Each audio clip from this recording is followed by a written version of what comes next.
Vamos a mostrar un conjunto de ejemplos sobre el uso de estructuras de control. Vamos a utilizar un bucle for y vamos a utilizar una estructura condicional if else. Además lo vamos a utilizar a través del uso de métodos. Vamos a utilizar el típico método main que ya hemos visto en algún ejemplo, pero nos vamos a apoyar en dos métodos auxiliares, una función que nos va a dar un número aleatorio y un procedimiento que va a tomar el valor que nosotros le pasemos y condicionalmente va a decirnos si ese número que le pasamos es par o impar. Vamos a empezar propiamente con la ejecución. Vamos a iterar un número de 5 veces y vamos a ir obteniendo esos números aleatorios y consultando si el número cumple la condición o no. Entonces, empezamos la ejecución con la variable i a 0, invocamos al método auxiliar, a la función obtener número aleatorio, que va a calcular ese número de una manera aleatoria y devolverlo, en este caso 78, devuelve ese valor y se le asigna la variable número. A continuación se invoca el método mostrar, le pasamos por valor el número 78 y ahora lo que se va a hacer es mostrar en pantalla dicho valor, y con el if condicional vamos a comprobar si el resultado del resto de la división es 0 o no es 0 para determinar si es par o es impar. En este caso es par, se cumple la condición lógica y se ejecuta la rama del verdadero, del true, con lo cual se muestra en pantalla que el número 78 es par. Como ya esa rama se cumple o se ejecuta ese trozo de código, la rama del else es ignorada. Vamos al final del método y se retorna el flujo, el control de flujo, al método main. Pasamos a la siguiente iteración y se incrementa, todavía no se cumple la condición de finalización del bucle. De nuevo se invoca a la obtención de un número aleatorio, en este caso un valor 49, se retorna, se envía al método mostrar, se comprueba si el valor que se le pasa es par o impar. En este caso, como la condición no es verdadera, se ejecuta el bloque del else y se muestra que ese número es impar. Finaliza la ejecución, se retorna el control al main. Pasamos a la siguiente iteración, se repiten los pasos.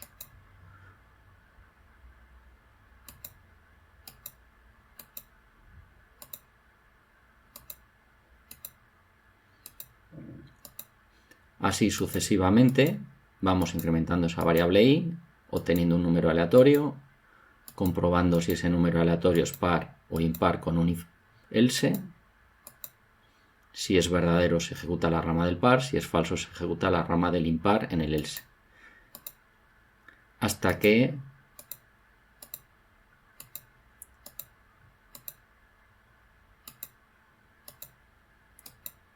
finalmente lleguemos a la situación en que la variable i pasa a tener un valor 5.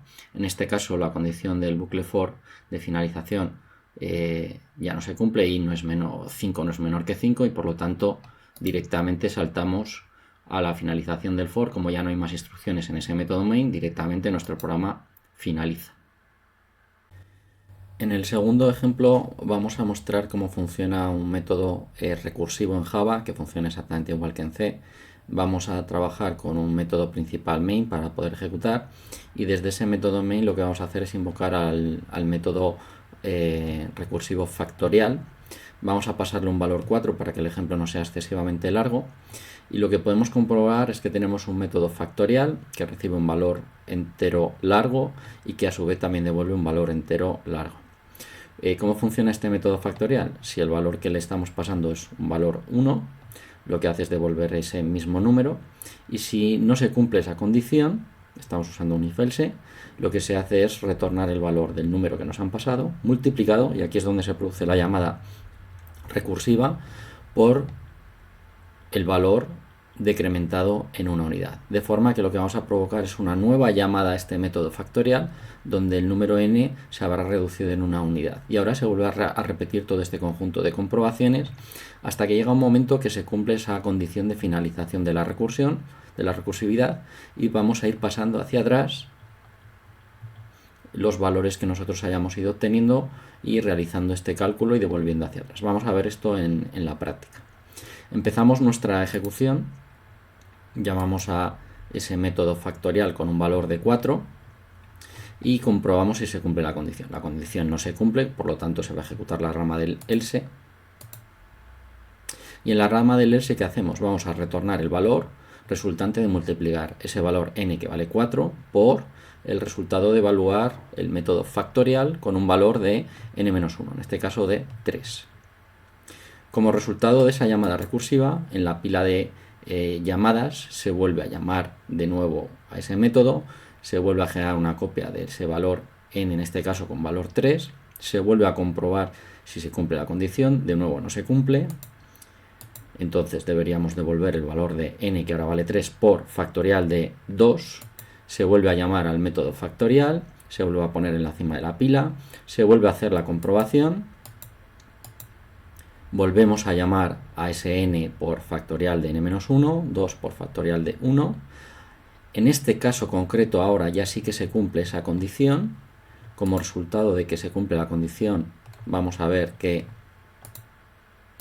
se retorna ya un valor, que es ese valor 1. Devolvemos ese valor 1 y ahora multiplicaremos ese valor 1 retornado por el valor 2 que teníamos almacenado en la cima de la pila. Devolvemos el resultado de la multiplicación, 2 por 1, 2, devolvemos ese 2, volvemos hacia atrás, en la cima de la pila ahora tenemos que n vale 3 y que el valor retornado era 2, realizamos la multiplicación de 3 por el valor retornado 2, que es 6, y retornamos un valor 6, volvemos hacia atrás, en la cima de la pila teníamos almacenado un valor 4 y multiplicamos ese 4 por el valor retornado, que es 6. El resultado es 24 y ese es finalmente el valor que se retorna para mostrar en pantalla el resultado final.